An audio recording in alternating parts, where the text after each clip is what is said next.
Hi, second grade readers. So we're getting ready to go and read another part of Thunder Cake. But before we do, I wanted to just review what we added to our chart back here. And so we had been talking about how this is a story about a little girl and her grandmother who she calls Babushka, and that we knew the setting had been taking place in the farm in Michigan in a farmhouse in the summer before a thunderstorm. And yesterday, after reading, we could add that part of the setting is in a barn.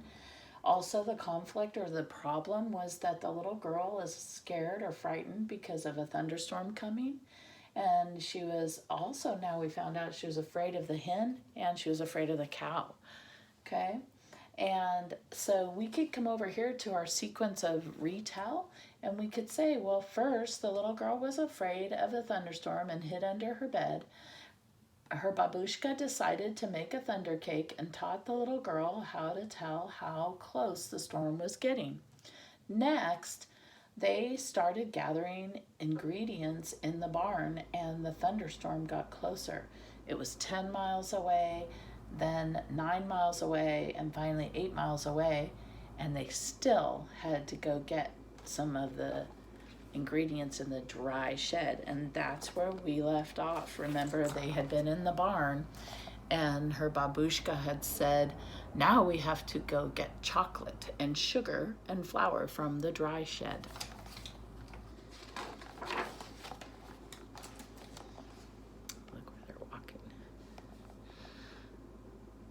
I was scared as we walked down the path from the farmhouse through tangleweed woods to the dry shed.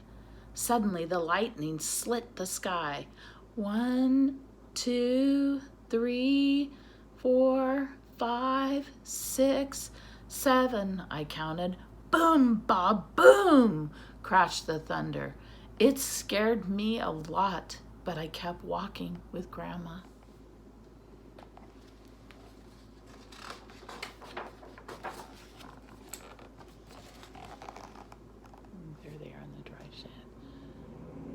Great picture. Another jagged edge of lightning flashed as I crept into the dry shed.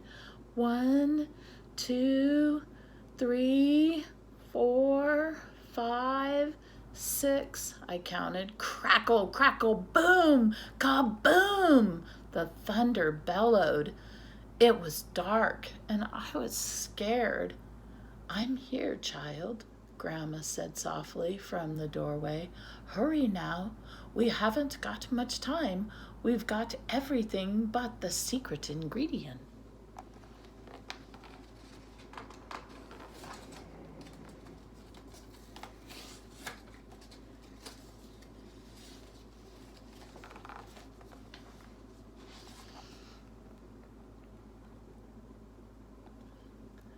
"3 overripe tomatoes and some strawberries," Grandma whispered, as she squinted at the list.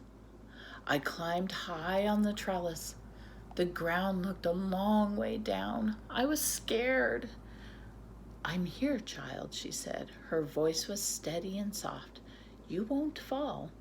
I reached 3 luscious tomatoes while she picked strawberries. Lightning again. 1, 2, 3, 4, 5, I counted.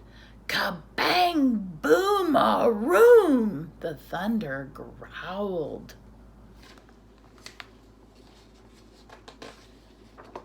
And that's where we're going to leave off today. So be thinking, what happened today? What's changed and what's the same? We found out now that she was also a little afraid of heights when she climbed up to get the tomatoes, right? And be thinking, what is her grandma doing? Why is she having her do all these things with her? That may play into our big theme up here later.